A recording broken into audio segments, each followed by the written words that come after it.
everyone. This is Mrs. Meilenberg, and I am going to talk to you today about your career ed credit that you get, that you are required to get for graduation.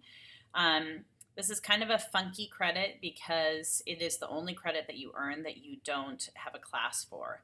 I am your teacher for that class, and you have to do certain assignments throughout the year in order to receive that 0.125 credit of career ed that you earn every year. In the past, you've had to do green dots in CIS. We're moving away from that this year and are trying to make these experiences more authentic and things that you can really use to help you get ready for post-graduation life. So I'm always interested in your feedback.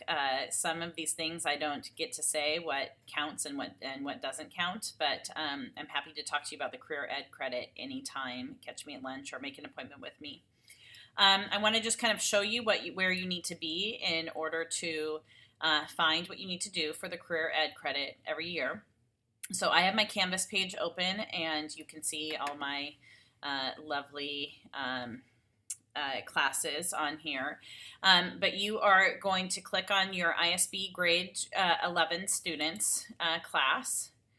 And when you open it up, there's different pages of information.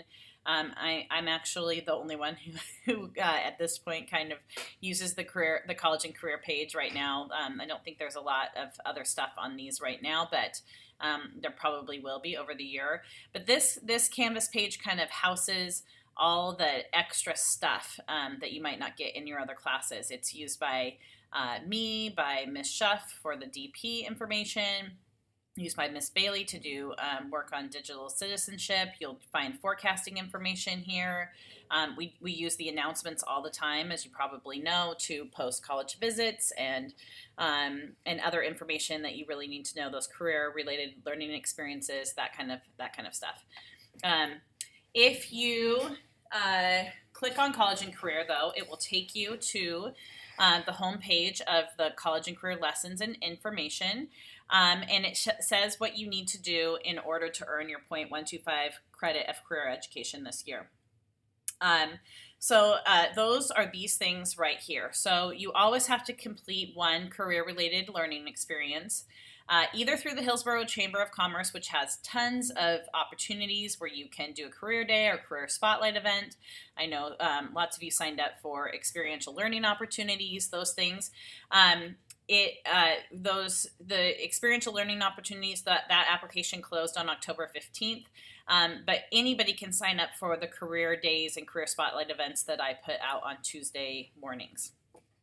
So that's this. You need to do one career-related learning experience, and then you need to complete this assignment, which links to this Curly reporting form, and you just need to, every year, you need to put down, so this one was preferably completed in 9th grade. If you put that in on CIS, you don't need to to do it again, but if you want to kind of put everything on one page, that's helpful to me, but not necessary. I will only make you use this form for grades 11 and grade 12, and they're always the same kind of questions.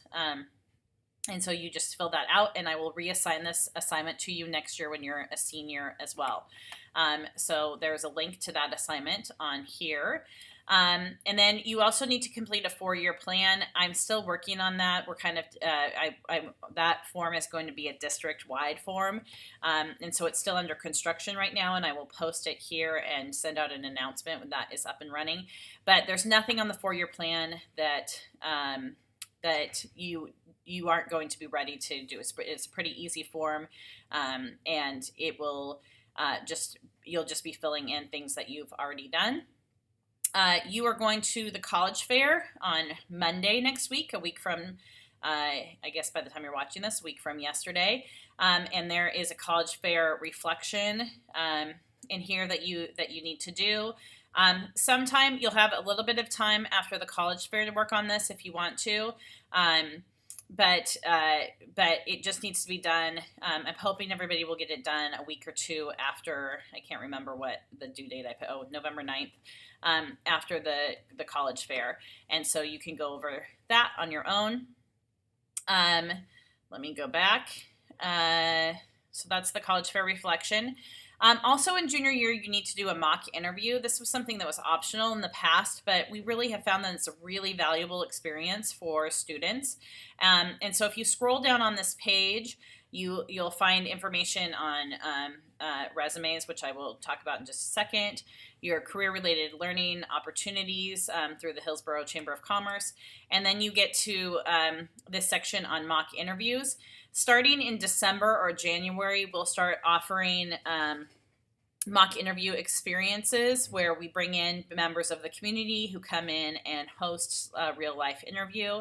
And I'll be putting announcements out, and we'll host those 2 or 3 or 4 times throughout the year. And you just need to sign up for one of those and participate in the mock interview and do the reflection assignment.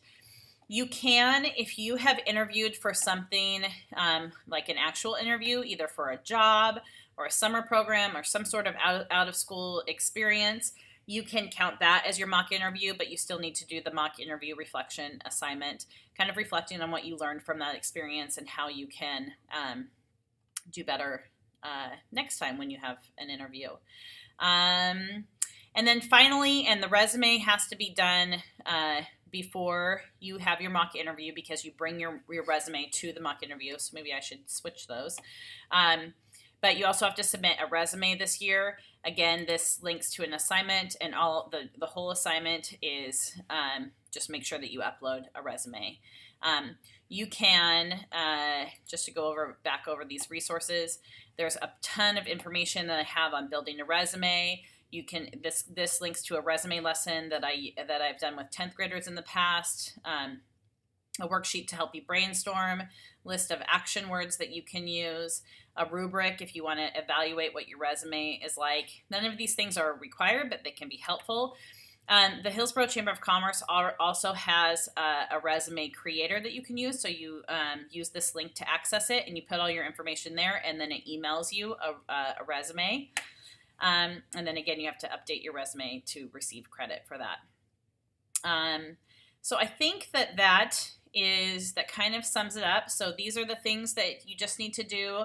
The one that's coming up, the due date for the only due date that's in the near future is the college fair reflection. I think everything else I put the due date by May 31st, so that I had just a couple of weeks to evaluate it all. But feel free to do it anytime and get this out of the way.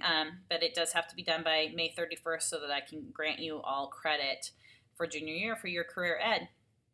And again, if you have any questions, let me know. I am more than happy to help. And I will talk to you all later. Thank you.